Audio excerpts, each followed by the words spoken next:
The child goes to the teacher who will guide that child. What do you mean by external moral authority? You use that expression a lot. Materialism has to do with when you are...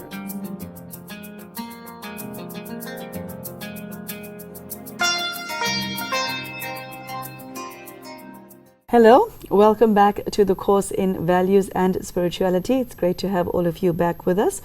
Today we will be looking at page 18 of book number 2, and we're looking at the introduction and requirements for developing spirituality and values. Sister Denise, the first part that caught my attention is the following.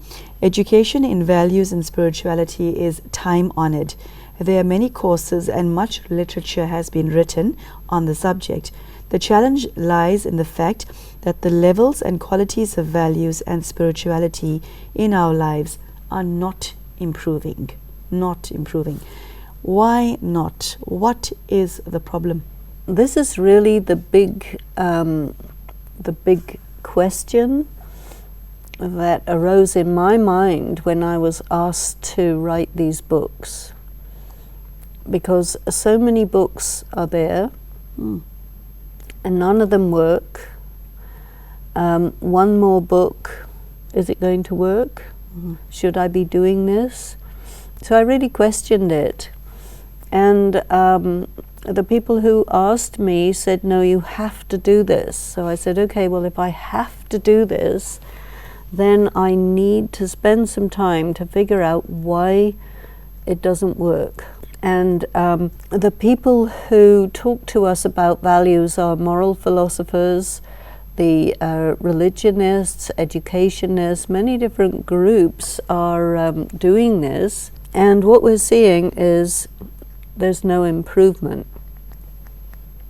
So I had to really look deeply and see, is there anything that I have access to that the other people don't have access to?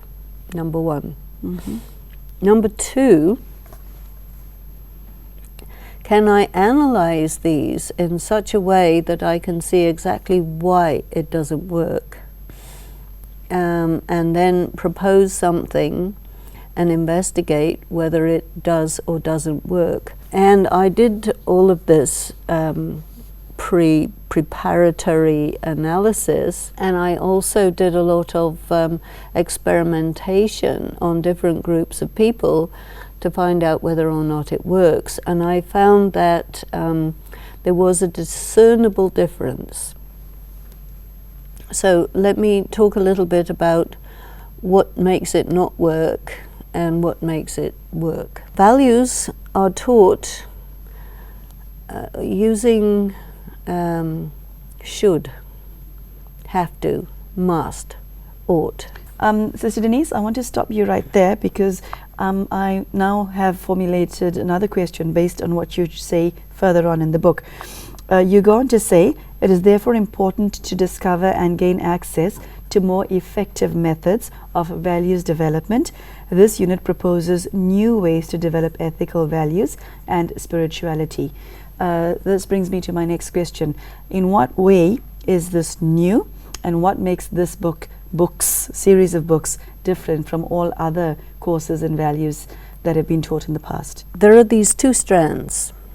One of them says that the elders, the external moral authorities, are capable, and their function is to impart that and imprint it on younger people, and that this will make the younger people value-based.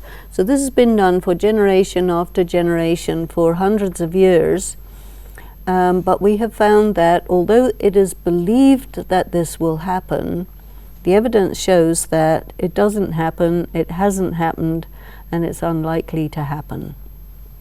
So therefore it means we have to question the efficacy of external moral authorities. Now what we find is every human being is a mixture of good and bad. So if you have a mix of good and bad, which you then apply to the next generation, saying that this mix of good and bad is actually good. Then the next generation, which is also a mixture of good and bad, takes the previous mixture of good and bad, said to be good, mixes into that good and bad. It becomes more bad, you see. Okay. It doesn't work for that reason. And the other thing is that the ideas of transmitting moral values are made up by people who just think, well, this will probably work. And now we have to face the fact that maybe probably it might work, but actually it doesn't work. So then when you challenge the assumption that these things work with the evidence that they haven't worked, it's very destabilizing for the older generation. Then you say, okay, why doesn't it work? It doesn't work because the people are spiritually getting progressively depleted. You say in your next line, when values are cultivated together with spirituality and when methods of meditation are integrated into the process, the seeds of knowledge about values fall in the fertile ground of a nourished consciousness. I read that about 3 times because I was caught up in the poetry of the words. Tell us more. Well, this is the important expression, a nourished consciousness. Yeah, that sounds rather beautiful, I must say. And you nourish your consciousness from a source which is divine. So meditation is the word that refers to your direct connection to the divine. And when you have a direct connection to the divine, you're drawing into yourself the material out of which values are developed. Unless you do that, the values of the previous generation, when transmitted to the next generation, are less powerful. And consequently, the opposition to values is free to operate with less resistance. And so one of the new aspects of this is to say that you cannot develop values just by being told what they are. That doesn't work at all. First of all, you have to agree that you do also hold those values as values. And second of all, you need to know how to build your own personal power, because the reason why people do actions that are considered to be lacking in values is not actually that they're lacking in values, they're actually lacking in power. And you find that people already know this stuff. Oh, sorry, what stuff are you referring to? Well, people learn in their homes from their parents about right and wrong, good and bad, etc. Mm-hmm. Then they go to school, they learn the same thing again from their teachers. And then in their contact with their religious leaders, they hear it all over again. So they know it. It's not that they don't know it, but they don't have the power to live it. Yes, that brings me on to the next question, which is contained in paragraph 2. You ask, why should values and spirituality be developed together? I think that's the question that we're about to go into. And what new methods and techniques are available? I'm curious as to why you say it's new. Okay, but I'll wait for your answer after I ask you this question. What difference does your state of consciousness make to your power to develop values and spirituality? That's the crux of today's episode, isn't it? We talk about materialistic consciousness, spiritual consciousness, intellectual consciousness. There's various different words that are put together with consciousness. And the thing that, or the word that I use a lot for this is that when your consciousness is depleted, you don't have power. That means you're not clear. That means that your willpower is weakened. That means that your mind is much more out of your control, much more pulled by sense perceptions coming through your sense organs, and you're living in a much more chaotic condition. And so generally people will say, I know, but. Or sometimes people will say, well, the spirit is willing, but the flesh is weak. Ah, yes, we're all familiar with that one, aren't we? Well, what does that mean? It means the materialism is the thing that causes you to be in a state of consciousness that renders your value system ineffective. And you say, well, I would if I could, but I can't. And all of these expressions mean I don't have power. So there's no point learning about values unless you're getting power. And all of the systems that we have had so far just tell people you should do this and you shouldn't do that, but they never say anything about how you get power. And so where do you get power from, and how do you get that power? All of that comes under spiritual practice. You go on to say, it is symbiotic.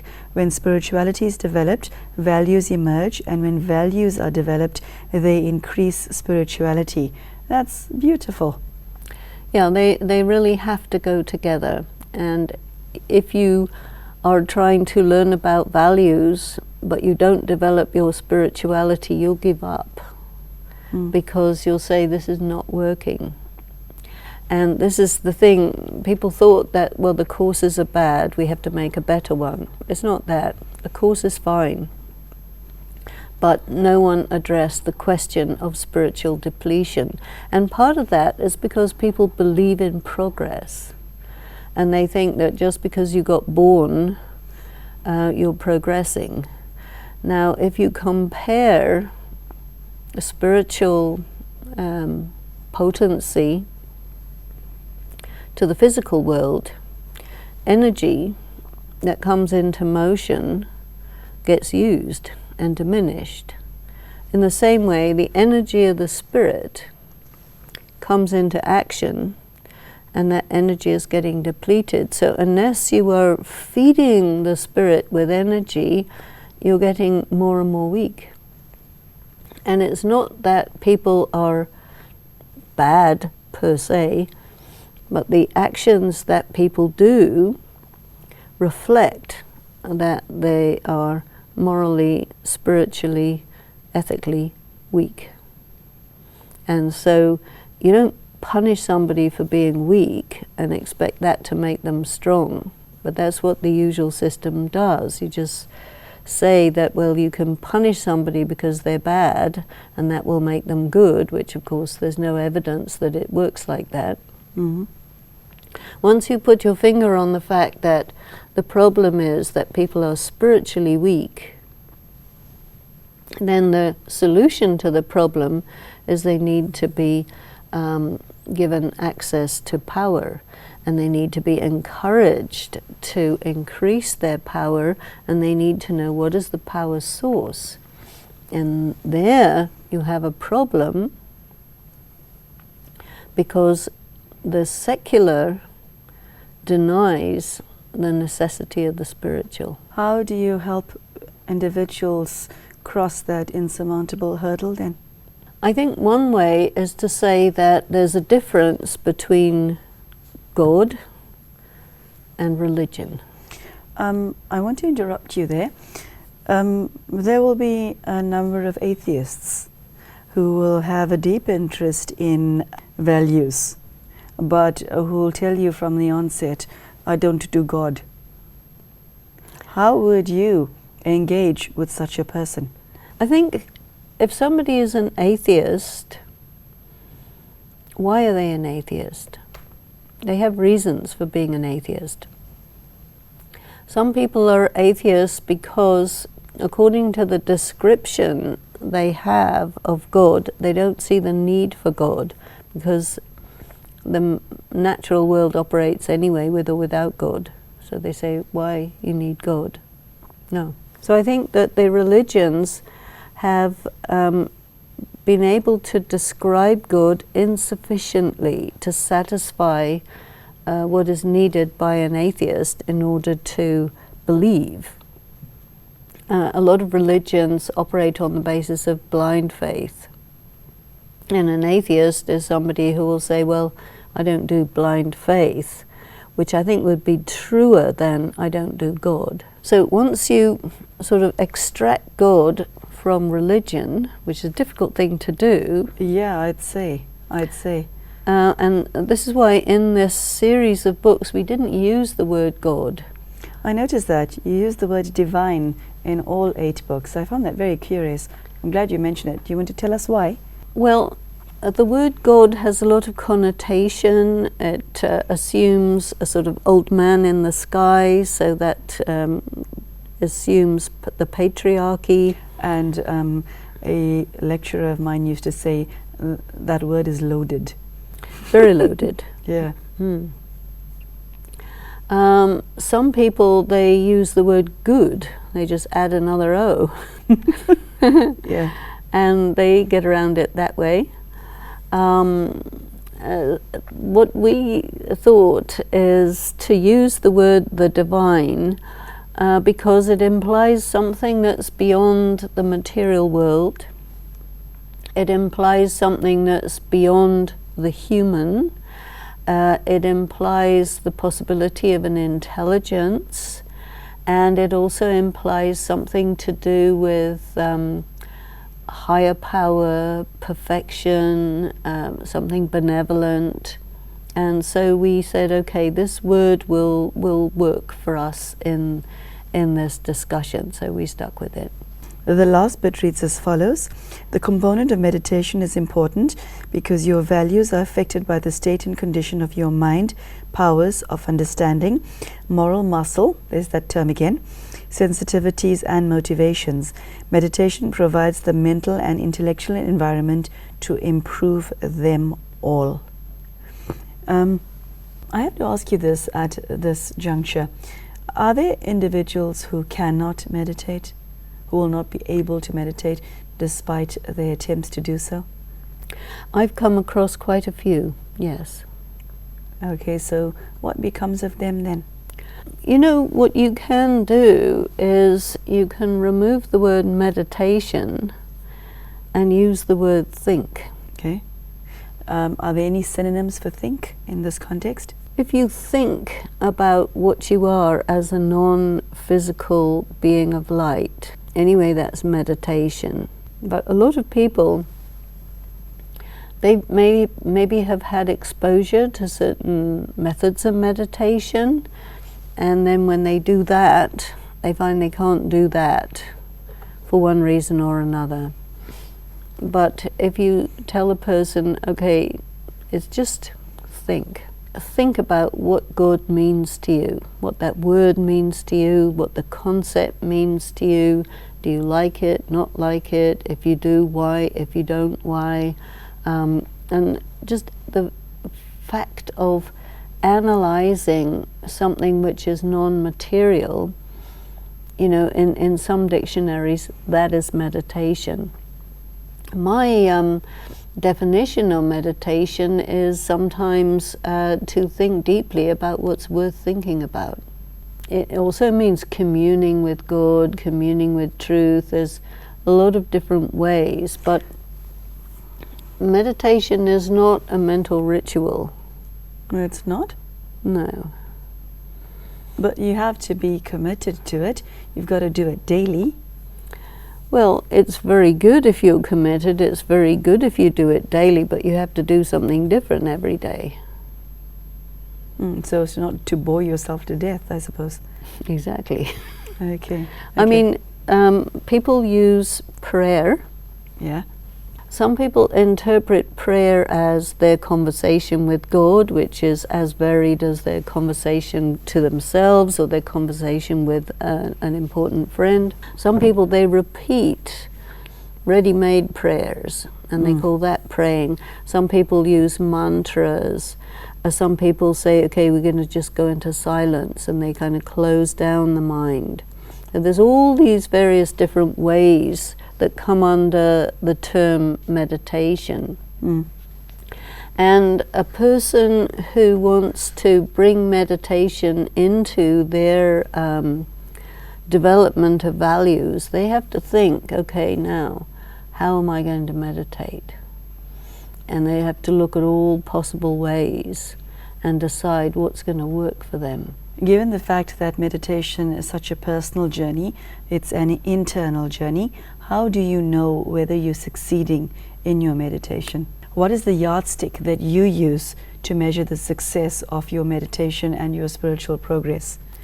You know, the kind of meditation that I do is called Rajyoga. And Rajyoga involves a study. That study comes in words, just like this course. And one of the ways that you can meditate is you can meditate on sentences that strike you. Like you have said a few times, oh, I read this sentence 3 or 4 times. And that means you're working with it in your mind, in your intellect. That is meditation. Okay. And if you want to meditate on God, then you have to figure out, what do you mean by God?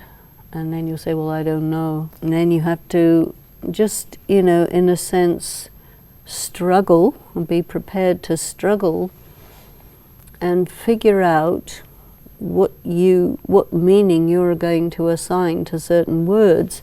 And if you say about a word, I don't know, you know what we say, Google it. Find out, you know. And what I like about Raj Yoga is there's a vast amount of information about meditation. And you study that, you're going to be able to extract instructions and approaches, and you're going to have to put together all of those things in a subjective way and work with it. And in that way you build your meditation. So what I have found is each and every person who meditates according to the system of Raj Yoga, they all meditate differently. So it is very individual then? It's very subjective, very individual, and every day you're going to meditate differently because you're going to meditate on different things for different reasons, and you're going to try out different thoughts and thought patterns and thought processes. So there's a lot of experimentation involved. And as you move through with it, you become more skilled at it. I thank Sister Denise. The reason that I am enjoying this so much is because in every lesson I've learned something. And I've studied this text before I got here to prepare for all of you. And in every lesson I learn something, and it's so beautiful to grow spiritually in this way. If you like growing and learning, I would invite you to join us for future lessons. Thank you so much for joining us today, and we hope to see you soon. Take care and goodbye.